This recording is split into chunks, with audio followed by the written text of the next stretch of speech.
There's this concept that America is a melting pot. And in a lot of the small towns in Illinois where I grew up, they could have just as well been from a Rockwell painting. But I don't really believe that melting pot thing. For example, when I grew up in the 80s, there were quite a few people who had Vietnamese wives. They had served in the war, things happen, okay? So we saw Vietnamese women, we saw Asian children. I used to play Dungeons and Dragons in grade school with a girl named Tanya who was part Native American. And when I was in junior high and high school, we had a Greek family. The Tarsinoses were in our town. Now, those Vietnamese mothers, they cooked different things than my mom cooked. It wasn't better or worse, it was different, okay? And Tanya's mother was a fantastic seamstress, but the clothes that she made and mended were nothing like the clothes that we would buy at JCPenney. And those Tarsinoses, they were very proud to be Greek. Greco-Roman wrestling was the big thing that the son did.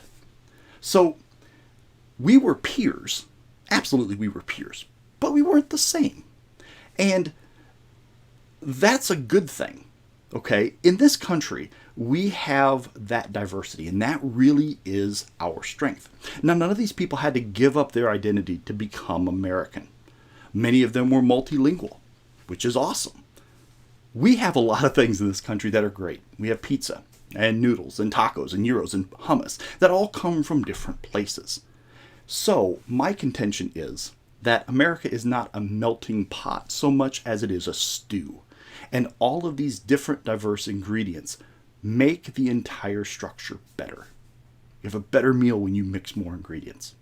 And sometimes in a hyper-political, white nationalist world, we tend to lose focus on that. But if we look back, that really is the strength of America. That's why we can prosper. That's why we prospered in the past, despite the sins that we carry with us and the things that we did that made us less than equal. We still had a diversity that was willing to inject itself in a country and love a country that didn't appear to love them back. So let's all remember that, especially going into any sort of partisan political season. Those seem to happen all the time. And, the election cycle is longer than an election term, it seems. But let's just keep that in mind, that diversity is the strength of this country.